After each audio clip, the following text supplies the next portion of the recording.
اس کے چچا چاچی کی میتیں گھر لائی گئیں اور ان کی ایک 6 سال کی بیٹی روحما تھی، اور اس کے ننیال والے اسے لے نہ جائیں اسی لیے اس کا نکاح محض 6 سال کی بچی سے کروا دیا گیا تھا۔ ننیال والے دل محسوس کر وہاں سے چلے گئے۔ وہ ننھی سی گڑیا سے کھیلنے والی بچی کے سائے سے بھی بھاگتا تھا، اور جس دن بڑے ابا نے اسے اپنے ساتھ کمرے میں سلانے کو کہا تو وہ غصے سے پاگل ہو گیا، مگر بڑے ابا کے غصے کے آگے اس کی ایک نہ چلی، اور وہ ننھی سی روحما کے اس کے ساتھ بیڈ پر سوئی اور وہ اسے بھیا سمجھتی تھی۔ وہ اپنا نصیب کوستا، اور پھر جب وہ ہائر اسٹڈی کے لیے لندن گیا تو واپس آیا ہی نہیں۔ اب بیبی کی منت سماجت پر وہ ان سے 1 ہفتے کے لیے ملنے آیا تھا۔ وہاں اس کا ہوٹل تھا تو وہ زیادہ چھٹیاں نہیں لے سکتا تھا۔ وہ سرد آہ بھرتا واپس آ کر لیٹ گیا۔ پھر اگلے دن بڑے ابا نے انہیں ساتھ لیا اور روحما کا ویزا لگوانے کے لیے اپلائی کر دیا۔ وہ تو صدمے سے پاگل ہو گیا تھا۔ دن گزرے تو وہ لندن واپس آ گیا اور روحما کا ویزا 1 مہینے تک لگنا تھا، تو وہ یہاں آنے والی تھی، مگر وہ یہ بات اریحا کو کیسے بتاتا، یہ سمجھ نہیں آ رہا تھا۔ کام کی مصروفیت کی وجہ سے اسے اریحا کو کچھ بتانا یاد نہیں رہا، اور جس دن اس کے ہوٹل میں ایک بہت بڑا ایونٹ تھا، اسے 1 دن پہلے بڑے ابا کی کال آئی اور انہوں نے کہا کہ کل صبح کی فلائٹ سے روحما لندن آ رہی ہے، تم اسے ایئرپورٹ سے پک کر لو۔ اس بات کو سن کر اس کا دماغ جیسے معاف ہو گیا، مگر چار و ناچار اسے پک تو کرنا ہی تھا۔ تو اگلے دن صبح اس نے خود جانے کے بجائے اپنے مینیجر کو بھیج دیا۔ وہ خود سارا دن گھر سے باہر ہی رہا، اور رات گئے وہ جب واپس آئے تو کمرے میں اپنے بیڈ پر کمبل تانے وجود کو دیکھ کر ٹھٹک گیا۔ واٹ دا ہیل، یہ لڑکی میرے بستر میں کیا کر رہی ہے؟ وہ غصے سے بڑبڑاتا اس کی طرف بڑھا اور اس کے کاندھے کو ہلاتے اسے پکار کر بولا، اے لڑکی اٹھو یہاں سے اور جا کر باہر لاؤنج میں سو جاؤ۔ کمبل ہٹاتے جیسے ہی وہ اٹھی تو وہ مبہوت سا رہ گیا۔ اس قدر کامل حسن تھا اور کچھ نوخیز انچھوئی کلی تھی جو شاید اسی لیے اتنی خوبصورت تھی۔ وہ اس کی سیاہ موٹی موٹی ہرنی جیسی آنکھوں سے نگاہیں چراتے ہوئے بولا، مجھے اپنے بستر کے علاوہ کہیں نیند نہیں آتی، تو اس لیے تم یہاں سے باہر چلی جاؤ اور صوفے پر سو جاؤ۔ اس نے کہا تو وہ چپ چاپ اٹھی اور اس کے ہاتھوں میں موجود چوڑیوں کے کھنکنے سے ایک ارتعاش سا پیدا ہوا۔ وہ آج ہلکی فیروزی کلر کے پاؤں تک آتی شیفون کی فراک پہنے ہوئے تھی اور لمبے بال آج جوڑے میں مقید تھے۔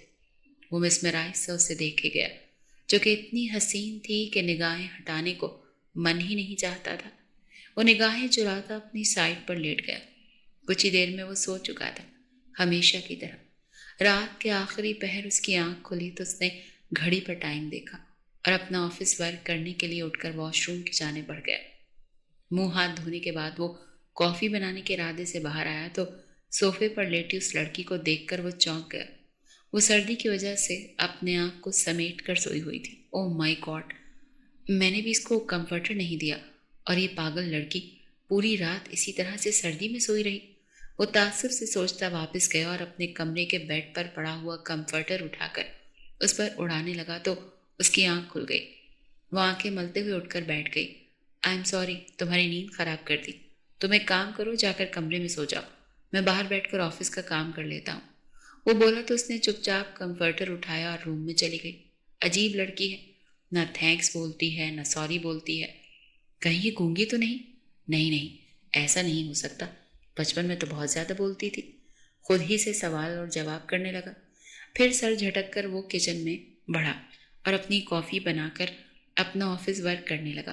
تقریباً 5 بجے کے قریب نیند سے آنکھیں بھوجل ہوئیں تو اٹھ کر کمرے میں آیا تو وہ لڑکی واش روم میں تھی۔ پھر وہ باہر نکلی تو بنا دوپٹے کے اس کا وجود دیکھ کر وہ اپنی نگاہیں نہیں ہٹا پایا۔ وہ اس کی نگاہوں سے گھبرا سی گئی تھی اور جلدی سے دوپٹہ اوڑھ کر اس کی طرف مڑی۔ یہ جائے نماز کدھر پڑے ہیں؟ وہ صبح بھی میں نے ایسے ہی چادر بچھا کر پڑی اور قبلے کا رخ بھی کنفرم نہیں تھا۔ اس کی آواز اتنی میٹھی تھی کہ وہ یکٹک اسے دیکھے گیا۔ جی میں آپ سے جائے نماز کے متعلق پوچھ رہی ہوں، جائے نماز کس طرف پڑے ہیں؟ اس نے دوبارہ سوال کیا تو وہ چونک کر ادھر ادھر دیکھنے لگا۔ دراصل بات یہ ہے کہ میں نے تو کبھی نماز ہی نہیں پڑھی، تو میرے پاس تو ہے ہی نہیں، لیکن صبح میں اپنے اسسٹنٹ سے کہہ کر تمہارے لیے مارکیٹ سے منگوا دوں گا، تم ابھی فی الحال چادر پر ہی نماز پڑھ لو۔ وہ سر کھجاتے ہوئے بولا۔ وہ سر جھٹک کر اپنی چادر وہاں پر بچھاتی نماز پڑھنے لگی۔ وہ بیک گراؤنڈ سے ٹیک لگائے اسے بغور دیکھنے لگا۔ وہ بڑے سکون اور اطمینان سے نماز ادا کر رہی تھی اور نماز ادا کرنے کے بعد اس نے چادر اکٹھی کی اور باہر جانے لگی تو بے اختیار وہ اسے پکار بیٹھا، سنو، تمہارا نام کیا ہے؟ آپ کو میرا نام نہیں معلوم؟ کیا ہے؟ اس نے مڑتے ہوئے حیرانگی سے پوچھا تو اس کی بات پر شرمندہ سا ہو گیا۔ نہیں، دراصل میں تمہارا نام جانتا تھا، لیکن تمہارا نام شاید بہت مشکل ہے تو مجھے یاد ہی نہیں رہا، فی الحال بھول گیا ہوں، آئی ایم سوری، وہ آہستہ سے بولا۔ کوئی بات نہیں، ہو جاتا ہے، ویسے بھی میں کوئی اتنی اہمیت کی حامل تو ہوں نہیں کہ میرا نام یا مجھے یاد رکھا جائے۔ اس پاٹ لہجے میں بولی تو وہ محض لب بھینچ کر نگاہیں چرا گیا۔ وہ چپ چاپ نام بتائے بنا ہی باہر نکل گئی۔ اس نے کافی زیادہ اس کا نام سوچنے کی کوشش کی، مگر ذہن میں اس کا نام ہی نہیں آ رہا تھا۔ پھر اس نے اس کی ڈیٹیلز جو کہ اس کا ویزا بناتے ہوئے استعمال کی تھی وہ چیک کی تو اس کا نام رحمہ لکھا تھا۔ او، اس کا نام رحمہ ہے اور میں دیکھو بھول گیا۔ خیر، اب تم نے یاد رکھنا ہے ورنہ بڑی انسلٹ ہونے والی ہے تمہاری۔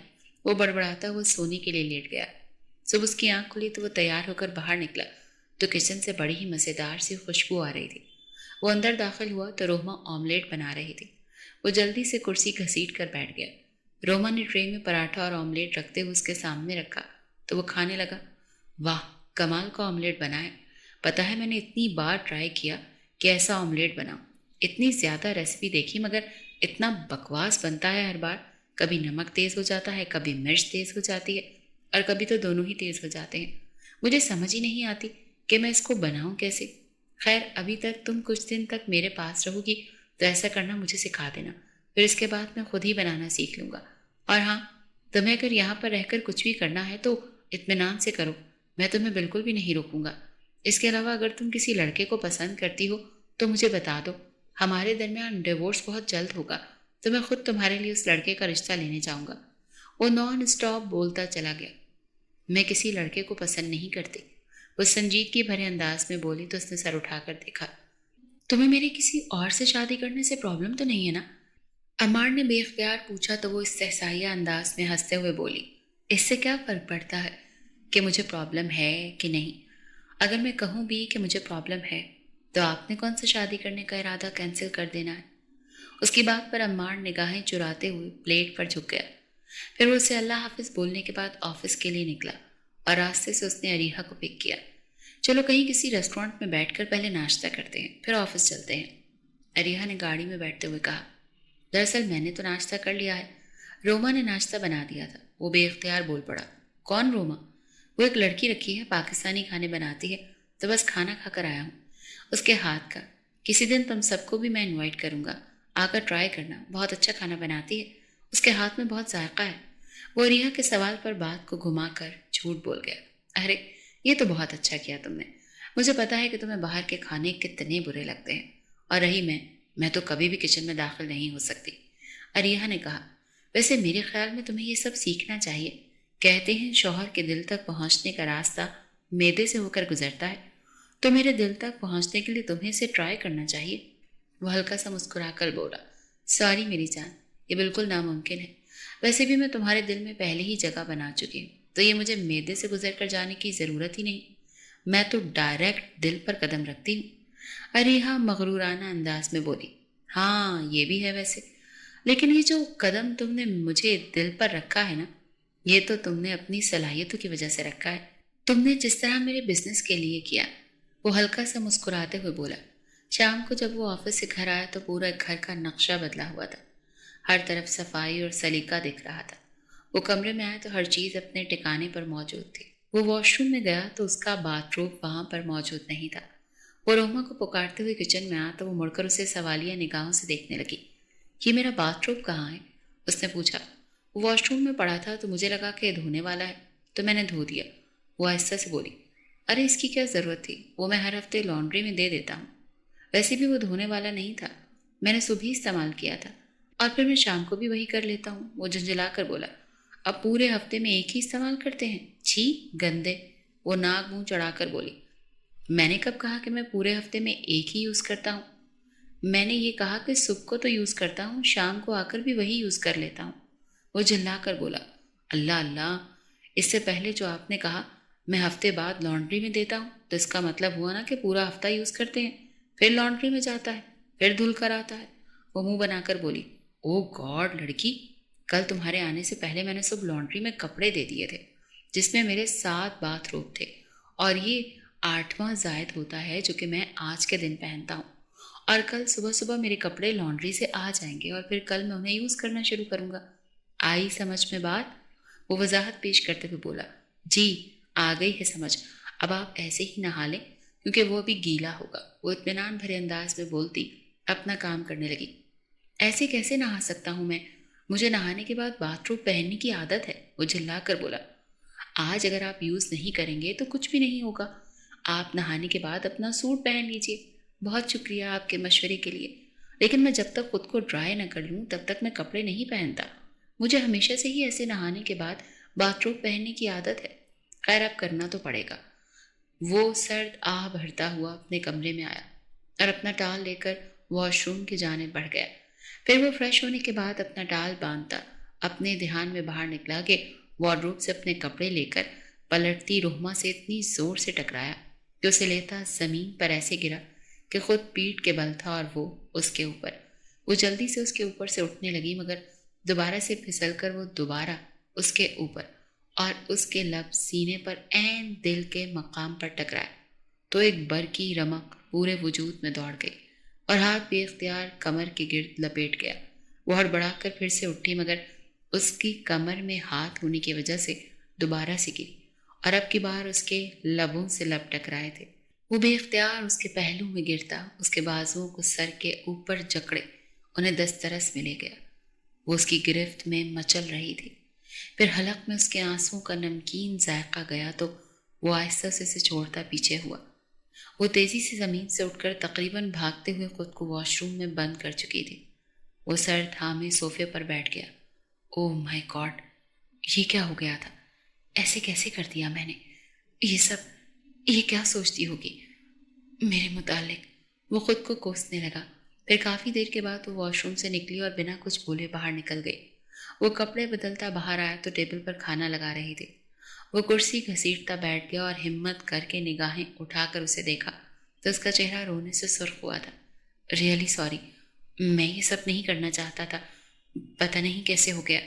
پلیز تم اس بات کا کوئی مطلب نہ لینا، انسان ہوں، بہک سکتا ہوں، وہ آہستہ سے بولا۔ اس کی بات کے جواب میں بنا کچھ بولے مڑی اور اپنا کھانا ٹرے میں ڈال کر باہر نکل گئی۔ توبہ، کتنا نخرہ ہے اس لڑکی کا! کیا ہو گیا ہے؟ چھو ہی تو لیا نا، بیوی ہے میری، اگر چھو بھی لیا تو حرج ہی کیا تھا؟ وہ دل ہی دل میں کڑتے ہوئے سوچے گیا۔ پھر کھانا کھانے کے بعد وہ اٹھا اور کمرے میں چلا گیا۔ اگلے دن جب آنکھ کھلی تو وہ کافی لیٹ تھا۔ اس نے جلدی سے اپنے کپڑے چینج کیے اور اپنا بیگ اٹھا کر آفس کے لیے نکل آیا۔ آفس میں بھی وہ سارا دن عجیب سا بیہیو کرتا رہا اور اریہا اس بات پر اس سے ناراض بھی ہو گئی کیونکہ وہ اس کی کسی بھی بات کو دھیان سے سن ہی نہیں پا رہا تھا۔ وہ اب اسے منانے کے لیے ایک ریسٹورانٹ میں لے آیا۔ سو کیا لوگی؟ اس نے مینیو کارڈ دیکھتے ہوئے پوچھا۔ تم یہ سب چھوڑو اور یہ بتاؤ کہ تمہارا دھیان کدھر ہے آج؟ تم بالکل بھی اپنے کام پر توجہ نہیں دے پا رہے تھے۔ تمہاری پریزنٹیشن بھی بہت الجھی ہوئی تھی۔ مسٹر کارگل امپریس ہی نہیں لگے۔ وجہ بتاؤ مجھے، اریہا نے مینیو کارڈ چھینتے ہوئے کہا۔ یار کوئی وجہ نہیں ہے، بس سر درد ہے، بتایا تو تھا تمہیں، وہ نگاہیں ملائے بغیر بولا۔ اوکے سب چھوڑو، اب یہ بتاؤ کہ نیکسٹ ویک جو پارٹی ہے اس میں ہمارے ریسٹورنٹ کی اسپیشل ڈش پاکستانی مانگ رہے ہیں، سو کیا بریانی بنا پائے گی تمہاری وہ نوکرانی؟ اریہا کی بات پر وہ چونک گیا۔ اتنی بریانی کیسے بنائے گی وہ؟ اریہا وہ چھوٹا موٹا کام کر سکتی ہے یار، وہ جلدی سے بولا۔ ہم نے وہ بریانی صرف مسٹر کارگل اور اس کے اسٹاف کو سرو کرنی ہے، 2-3 کلو کافی ہوگی، اور اتنی تو وہ بنا ہی سکتی ہے نا۔ تم جانتے ہو نا کہ وہ پہلے ہی تمہاری پریزنٹیشن سے سیٹسفائیڈ نہیں ہے۔ اگر انہیں ان کی پسند کا مینیو نہ ملا تو یہ نہ ہو کہ وہ یہ ایونٹ ہمیں دے ہی نہ، سو پلیز اسے کہو کہ وہ یہ کرے، اریہا نے کہا۔ چلو ٹھیک ہے، میں بات کر کے پھر بتا دیتا ہوں تمہیں، وہ اپنی کن پٹیاں دباتے ہوئے بولا۔ مجھے لگ رہا ہے تمہارے واقعی سر میں بہت زیادہ درد ہے، تو ایسا کرو کہ جا کر آرام کرو کچھ دیر، اریہا نے کہا تو وہ اٹھ کر کھڑا ہو گیا۔ وہ گھر پہنچا تو رحمہ ہمیشہ کی طرح خود کو کسی کام میں الجھائے ہوئے تھی۔ وہ کچن کو چمکانے میں مصروف تھی۔ فیروزی کلر کی شارٹ شرٹ اور شلوار کے ساتھ دوپٹہ کمر کے گرد بندھا، وہ اسٹول پر چڑھی کیبنٹ چمکانے میں مصروف تھی۔ وہ ہلکا سا اس کے پاس جا کر کنگھارا تو وہ ڈر کر پیچھے کو ہونے لگی تو اس کا پاؤں پھسلا اور اس سے پہلے کہ وہ گرتی اسے اپنی باہوں میں تھام گیا. اس کے گلے میں باہیں ڈالے اس کے بہت قریب تھی کہ اس کی سانسیں سانسوں سے ٹکرا رہی تھی. وہ آہستہ سے اس زمین پر اتارتا پیچھے ہوا تو وہ جلدی سے اپنے کمر کے گرد لپیٹا دوپٹہ کھولتی شانوں پر لے گئی. یہ سب کرنے کی کیا ضرورت ہے؟ ہفتے کے بعد وہ کام والی آتی ہے، تم اسے سب بتا دینا، وہ کر لے گی. اس نے کہا. اسے اگر کرنا ہوتا تو بنا کہے بھی کرتی. اتنا گند ہے آپ کے گھر میں، مجھے تو دیکھ کر ہی الجھن ہو رہی تھی. کوئی چیز کسی جگہ پر نہیں ہے. ویسے بھی مجھے یہ سب کرنے کی عادت ہے، میں فارغ نہیں بیٹھ سکتی. وہ تیز لہجے میں بولی. کام والی ہیں تو پھر ایسے ہی کام کرتی ہیں نا. اب میں نے کبھی اسے نہ کہا کہ یہ کر دو وہ کر دو، اور نہ ہی میں کسی کے کام میں دخل اندازی دیتا ہوں. وہ سر جھٹک کر بولا تو وہ بنا کچھ کہے اپنا باقی کام نمٹانے لگی. کچھ دیر تک وہ اسے دیکھتا رہا کہ وہ اس سے کوئی بات کرے گی. پھر وہ مایوس سا ہو کر اپنے کمرے کی جانب بڑھ گیا.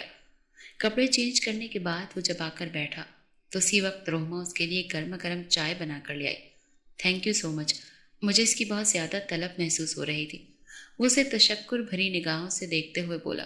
وہ واپس پلٹنے لگی تو عمار نے اسے ایک دم پکارا. سنو روہما، پلیز یہاں 1 منٹ کے لیے بیٹھنا، مجھے تم سے بہت ضروری بات کرنی ہے. وہ بنا کچھ بولے فرما برداری سے چپ چاپ اس کے سامنے بیٹھ گئی. ایکچولی میں ایونٹ پلانر ہوں، مطلب لوگوں کے ایونٹ پارٹیز وغیرہ آرگنائز کرتا ہوں. مسٹر کارگل کے بیٹے کی شادی ہے اور وہ بہت زیادہ بڑے پیمانے پر ہے، جو کہ ہمارے لیے سب سے بڑا پروجیکٹ ہوگا. تو وہ ہماری کچھ ڈشز وغیرہ چکھنا چاہتے ہیں. تو کیا تم پلیز بریانی بنا دو گی؟ پلیز، عمار نے التجائی انداز میں پوچھا. جی کر دوں گی، کوئی پرابلم نہیں. وہ سر جھکائے وہ آہستہ سے بولی. تھینک یو سو مچ، تم فکر مت کرو، تمہیں اس کی پے ضرور ملے گی. تم ایک طرح سے سمجھو کہ تم یہ جاب کر رہی ہو میرے لیے، اور میں تمہیں اس کی پیمنٹ دوں گا. عمار نے کہا تو اس نے نگاہیں اٹھا کر اسے دیکھا اور آہستہ سے بولی. نہیں، مجھے اس کی ضرورت نہیں ہے. میں نے ان پیسوں کا کیا کرنا ہے؟ وہاں گھر میں بھی مجھے بڑے بابا اور تایا ابو سب کچھ لا کر دیتے تھے، اور یہاں پر آپ لا دیتے ہیں تو کوئی بات نہیں. وہ آہستہ سے بولتی ہوئی اٹھ کھڑی ہوئی. اس کے کمرے سے جانے کے بعد اس نے ان 3-4 دنوں کے متعلق سوچا تو اسے یاد ہے کہ اس نے ان 3-4 دنوں میں سے ایک بار بھی اس سے نہیں پوچھا کہ اسے کسی چیز کی ضرورت ہے کہ نہیں، یا اسے کوئی چیز پسند ہے تو وہ اس کے متعلق کچھ بھی نہیں جانتا تھا. اسے شرمندگی سی محسوس ہوئی، اور پھر وہ دل میں ارادہ باندھ چکا تھا کہ وہ جب تک اس کی زندگی میں ہے وہ اس کی ہر قسم کی ضروریات کو پورا کرے گا. پورا ہفتہ گزر چکا تھا. وہ اسے شاپنگ کے لیے کہتا رہا مگر وہ ہر بار نہ کہہ دیتی تھی. مگر اس نے ایک کام کیا تھا کہ اس نے بڑے ابا کو فون کر کے اس کے لیے کچھ ڈریسز وغیرہ منگوا لیے تھے جو کہ اس کا دوست آج ہی لے کر آیا تھا. اسے یہ شاپنگ بیگ دیتے ہوئے بولا. یہ میں نے بڑے ابا سے کہہ کر منگوائے ہیں کچھ کپڑے، تمہیں انہی کی پسند پہننا اچھا لگتا ہے نا، اس میں کوئی بھی سوٹ رکھ لینا تم، اور وہاں کچن سے فارغ ہوگی تو فریش ہو کر بھی کوئی ڈریس وغیرہ پہن لینا. وہ جلدی سے بولا. ہم کہیں جا رہے ہیں کیا؟ اس نے جھجکتے ہوئے پوچھا.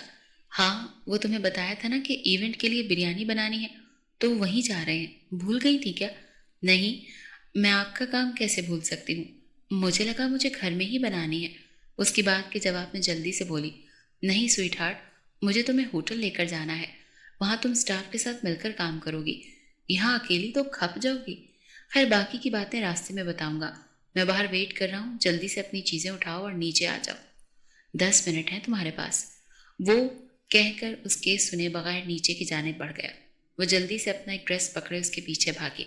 میں کتنی گندی بنی ہوئی تھی، اور آپ نے مجھے ایسے ہی لے کر جانا ہے کیا؟ مجھے کپڑے تو چینج کرنے دیتے نا. وہ گاڑی میں بیٹھے ہوئے جھلائے ہوئے انداز میں بولی. اچھا میں ایک بات تمہیں بتا دوں، وہاں کسی کو یہ مت کہنا کہ تم میری بیوی ہو پلیز. عمار کی بات پر اس کے چہرے کی رنگت تبدیل ہو گئی، مگر وہ کچھ نہیں بولی، اور وہاں پہنچ کر اسے اسٹاف کے ساتھ اس نے کچن میں بھیج دیا. اس نے سب کے ساتھ مل کر جلدی سے سب کچھ مینج کر لیا تھا، اور نہ صرف وہ بریانی بنا چکی تھی بلکہ میٹھے میں اس نے آئس کریم کیک بنایا تھا. اس نے کچھ کوکنگ کورس کیے رکھے تھے تو اسٹاف کے ساتھ کانٹیننٹل فوڈ بنانے میں بھی مدد کر رہی تھی. کچھ دیر کے بعد عمار اندر داخل ہوا اور سب ڈشز چکھنے کے بعد وہ ان کی تعریف کرتا روہما کی جانب مڑا. یہ میری مہمان ہے تو آپ اسے اسپیشل روم میں پہنچا دیجیے، وہاں یہ اپنے کپڑے چینج کر لیں گی. وہ اپنے مینیجر سے بولتا اس کی طرف مڑا. روہما آپ پلیز ان کے ساتھ جائیے اور جا کر کپڑے وغیرہ چینج کریں، اگر آرام کرنا چاہتی ہیں تو آرام کر لیجیے گا. وہ نرم لہجے میں بولتا پلٹنے ہی لگا کہ فریش سی اریحا اندر داخل ہوئی۔ اوہ، تو یہ ہے وہ لڑکی، یہ تو کافی خوبصورت ہے، اریحا نے چپتی ہوئی نگاہوں سے دیکھتے ہوئے کہا۔ وہ بنا کچھ بولے مینیجر کے ساتھ روم میں چلی گئی۔ وہ اور اریحا سب مہمانوں کو اٹینڈ کرنے لگے تھے۔ کچھ دیر کے بعد مسٹر کارگل کے ہونے والی بہو اور بیٹے کی انٹری تھی، مگر اس وقت لائٹس آف ہو گئیں اور اسپاٹ لائٹس سیڑھیوں کے پاس آ کر کھڑی روہما پر پڑے۔ وہ گھبرا کر ادھر ادھر دیکھ رہی تھی۔ وہ مبہوت سا رہ گیا، ایسا لگ رہا تھا کہ آسمان سے کوئی اپسرا اتر آئی ہے۔ باقی سب بھی اسے ہی دیکھ رہے تھے۔ ہٹاؤ یہ لائٹ، یہ اسپاٹ لائٹ مسٹر کارگل کے بیٹے اور بہو پر مارنی تھی، مگر تم لوگ کس پر مار رہے ہو؟ پاگل بے وقوف، اریحا اسٹاف پر برس پڑی تو انہوں نے جلدی سے اسپاٹ لائٹ بند کی اور ساتھ ہی پورے ہال کی لائٹس آن ہو گئی۔ وہ تیزی سے پلٹ کر وہاں سے چلی گئی۔ کون تھی یہ لڑکی؟ مسٹر عمار، مسٹر کارگل نے پوچھا۔ دراصل وہ ہمارے اسٹاف ممبر کی ہیلپ کرنے آئی تھی۔ مسٹر عمار کی پرسنل شیف ہے، ان کے لیے گھر میں کھانا وغیرہ بناتی ہے۔ اس سے پہلے کہ وہ جواب دیتا اریحا نے جلدی سے کہا، بہت خوبصورت ہے، پلیز ذرا انہیں نیچے تو بلائیے، ہم ذرا ان کا بنایا کھانا ان کے سامنے ہی چیک کریں گے اور انہیں بتائیں گے۔ مسٹر کارگل نے کہا، اس کی ضرورت نہیں ہے مسٹر کارگل، آپ کو جو بھی کہنا ہے مجھ سے کہیے، میں انہیں پیغام دے دوں گا، عمار جلدی سے بولا۔ مگر کارگل کے بار بار اسٹار پر اریحا اسے لے آئی۔ وہ سب کی بے باک نگاہوں سے بہت گھبراہٹ کا شکار تھی۔ مسٹر کارگل نے بریانی ٹرائی کرنے کے بعد اس کے گال کو چھونا چاہا تو وہ گڑبڑا کر پیچھے ہوئی۔ مسٹر کارگل اس کی طرف مڑا اور بولا، کیا یہ لڑکی مجھے کچھ دنوں کے لیے دے سکتے ہیں؟ میں کچھ وقت گزارنا چاہتا ہوں۔ کارگل کی بات پر روہما نے تڑپ کر جیسے دیکھا تو اسے معلوم ہو گیا کہ وہ انگلش بھی بہت اچھے سے جانتی ہے۔ مسٹر کارگل اپنی حد پار مت کیجیے، وہ مٹھیاں بھینچے بولا۔ کیا ہو گیا تمہیں عمار؟ تم ایک نوکرانی کے لیے مسٹر کارگل سے اس طرح بات کر رہے ہو؟ یہ ڈیل تمہارا خواب ہے اور تم اپنے اس خواب کے ساتھ اس طرح نہیں کر سکتے، اریحا نے سخت لہجے میں اسے کہا۔ تو زخمی نگاہوں سے اسے دیکھتے ہوئے طنزیہ انداز میں مسکرایا اور بولا، اگر یہ آفر یہ تمہیں کرتے تو تب میں تمہارے لیے بولتا، تب بھی تم یہی کہتی؟ تم اپنی حد پار کر رہے ہو، وہ اس 2 کی نوکرانی کے لیے؟ اس کی بات پر دل ملا کر بولی، کیوں، تمہاری عزت ہے، اور جو تم سے نیچے ہیں، جو تمہارے انڈر کام کرتے ہیں، ان کی عزت نہیں ہوتی کیا؟ جو بات میں نے مسٹر کارگل سے کہی ہے وہ تمہیں کہنی چاہیے تھی، کیونکہ ہر عورت کی عزت سانجھی ہوا کرتی ہے، چاہے وہ تم عورت ہو یا پھر وہ۔ پتھر کی مورت بنی کھڑی روہما کی طرف اشارہ کرتے ہوئے بولا، تم مجھے اس 2 کی لڑکی کے ساتھ ملا رہے ہو؟ میرا اور اس کا کیا مقابلہ؟ اریحا چیخ کر بولی، صحیح کہا تم نے، تمہارا اور اس کا کوئی مقابلہ ہی نہیں بنتا ہے۔ اور ہاں، یہ 2 کی لڑکی نہیں ہے، یہ عمار رانا کی بیوی ہے، اور بہت اچھا ہوا کہ میں نے تمہارا یہ روپ دیکھ لیا۔ ارے، تم تو عورت ہو کر عورت کی عزت نہیں کرتی، تم میری عزت کی کیا رکھوالی کرو گی؟ آج سے میرا اور تمہارا ہر قسم کا رشتہ ختم ہی سمجھو، وہ چیخ کر بولا اور اریحا نے پھٹی پھٹی نگاہوں سے اسے دیکھا۔ وہ چلتا ہوا روہما کے پاس آیا اور اس کا ہاتھ تھام کر اسے وہاں سے لے کر باہر آ گیا۔ اسے بڑے آرام سے اس کی فرنٹ سیٹ پر بٹھایا اور پھر گھر پہنچے۔ وہ ابھی تک بالکل سکتے میں تھی، اس کا ہاتھ تھامے اپنے فلیٹ کی جانب بڑھ گیا۔ وہ اندر آ کر صوفے کے ساتھ لگی زمین پر بیٹھ گئی۔ روہما، تم ٹھیک ہو؟ پلیز جو بھی ہوا اسے بھلا دو، اس کے سامنے بیٹھتے ہوئے شرمندگی بھرے لہجے میں بولا۔ کیا بھلاؤں؟ میرے دل پر بہت سی یادیں نقش ہیں۔ یہ پہلی بار نہیں تھا کہ کسی مرد نے پہلی بار دیکھا ہو مجھے۔ سب سے پہلے آپ کے بھائی نے اسی نیت سے چھوا، وہ تو ہمدرد بن کر آیا تھا۔ آپ کے جانے کے بعد وہ مجھے کہتا تھا، کوئی بات نہیں، اگر عمار نہیں ہے تو کیا ہوا، میں ہوں نا، تم میرے بازوؤں پر سر رکھ کر سو جایا کرو۔ اور وہ مجھے گندی نگاہوں سے دیکھتا ہی نہیں تھا، چھوتا بھی تھا، جس کا مجھے مطلب بھی نہیں پتا تھا، لیکن مجھے پھر بھی اچھا نہیں لگتا تھا۔ میں جب 10 سال کی تھی تو وہ بہانے پلیز آگے مت بولو، وہ بات کاٹتے ہوئے کانوں پر ہاتھ رکھ کے چلایا اور آنسو آنکھوں سے نکلتے بیئرڈ میں جذب ہو رہے تھے۔ نہیں، سنیے، آگے میرے دل پر لگے گھاؤ کو سننا پڑے گا آپ کو۔ وہ بہانے سے چھوتے تھے۔ میں نے معصومیت میں یہ بات تائی اماں کو بتائی تو انہوں نے مجھے بچانے کے لیے ہاسٹل بھیج دیا، مگر درندے وہاں بھی تھے، وارڈن، باورچی، لانڈری والا اور وین والے کے روپ میں، مگر نہ جانے کون سی دعائیں تھیں کہ یہ کام بس چھونے تک ہی رہا، مگر بیچ بچا کر یہاں پہنچ گئے، اور یہاں بھی درندے چھپے ہیں۔ اگر آپ کو اپنے بزنس کو بڑھانا ہے تو کوئی بات نہیں، میں آپ کے لیے یہ بھی کر لوں گی،